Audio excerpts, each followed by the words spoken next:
Zamonaviy sovun ishlab chiqarish uzoq yo'lni bosib o'tdi. U nafaqat kirni tozalaydi va gigiyenani saqlaydi, balki yoqimli hid bilan ham ajralib turadi. Sovun turli shakl va tuzilmalarda bo'lishi mumkin, ammo u qanday tayyorlanadi?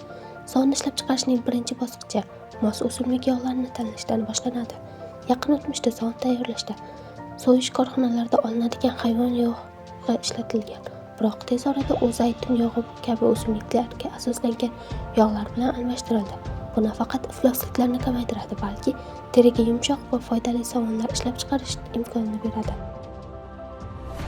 Zaytun yog'ining sifati to'liq terilgan zaytunlarning sifatiga bog'liq. Shu sababli hosilni o'z vaqtida yig'ish va ehtiyotkorlik bilan ishlov berish juda muhim. Zaytunlar qo'lda yoki mexanik uskunalar yordamida teriladi. Yuqori sifatli yog' olish uchun odatda qo'lda terish afzal ko'riladi, chunki bu mevalarga zarar yetkazmaydi.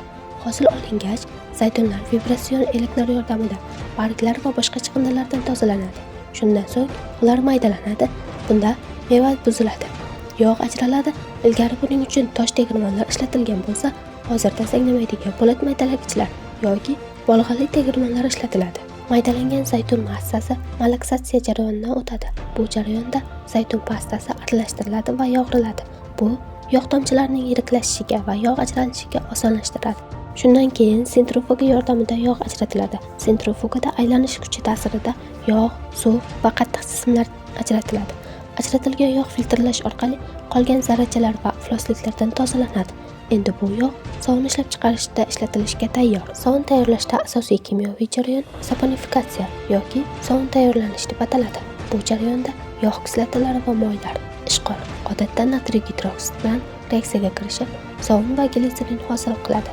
Bu jarayon odatda katta zanglamaydigan po'lat idishlarda amalga oshiriladi. Zaytun yog'i isitiladi, so'ngra ishqor eritmasida asta-sekin qo'shilib aralashtiriladi. Shu tarzda saponifikatsiya reaksiyasi boshlanadi. Harorat va ishqor miqdori aniq nazorat qilinadi, chunki ularning muvozanati mahsulot sifatiga ta'sir qiladi. Jarayon odatda 100-150 gradus harorat oralig'ida olib boriladi. Ishlab chiqaruvchilar pH testlari yordamida aralashmaning ishqorlik darajasini kuzatib boradilar. Reaksiya tugash nuqtasi ma'lum pH qiymatiga yetganda aniqlanadi. Reaksiya natijasida glitserin hosil bo'ladi. Bu sovun ishlab chiqarishdagi muhim yon mahsulot. Tijorat miqyosida ishlab chiqarishda glitserin ko'pincha sovundan ajratib olinadi va u kosmetika hamda farmatsevtika sanoatida keng qo'llaniladi. Saponifikatsiya tugagach, suyuq sovun katta metall rolikka purkaladi. Metall yuzasida o'tayotganda u qotadi, pichoq yordamida qirib olinadi. Natijada sovun lentalari hosil bo'ladi. Bu lentalar hopper, ya'ni bunkerlar orqali aralashtirgichga o'tadi. U yerda sovun siqiladi va qayta aralashtiriladi.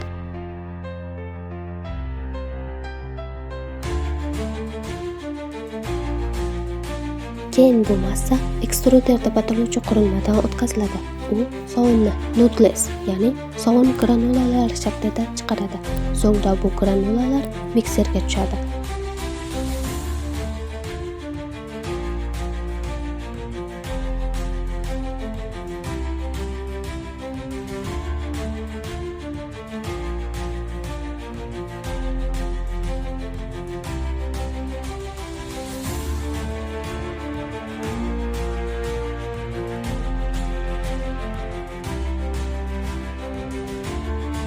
Mikserda xushbo'y moddalar, rang beruvchilar, efir moylar va boshqa qo'shimchalar qo'shiladi.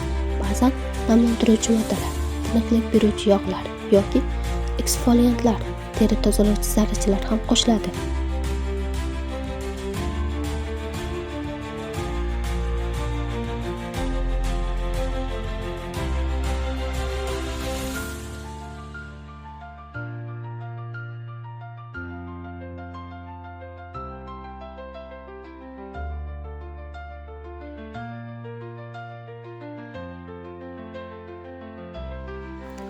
Aralashma tayyor bo'lgach, u yana ekstruderlar orqali o'tkazilib, bir xil tuzilishga ega massaga aylanadi.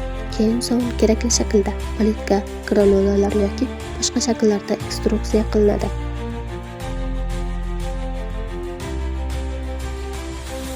Shundan so'ng kesish mashinalari yordamida bir xil o'lchamdagi bo'laklarga bo'linadi.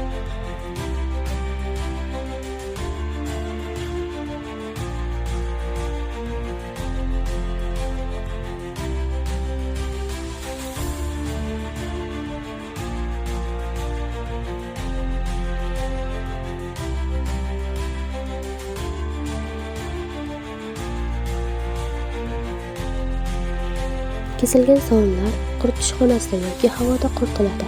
Quritish jarayoni ortiqcha namlikni chiqarib, sovunni mustahkam qiladi. Qotgan sovunlar markalash bosqichiga o'tadi. Bu bosqichda ularning yuzasi brend nomi yoki logo osiladi. Oxirgi bosqich qadoqlash. Sovun qog'oz, karton yoki plastik o'ramlarga joylanadi.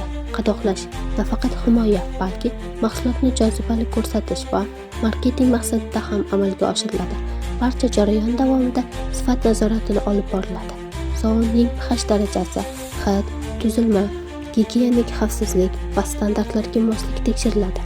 Ishlab chiqarishdagi chiqindilar, masalan, ortiqcha ishqor yoki iflosliklar qayta ishlanadi yoki xavfsiz yo'l bilan utilizatsiya qilinadi.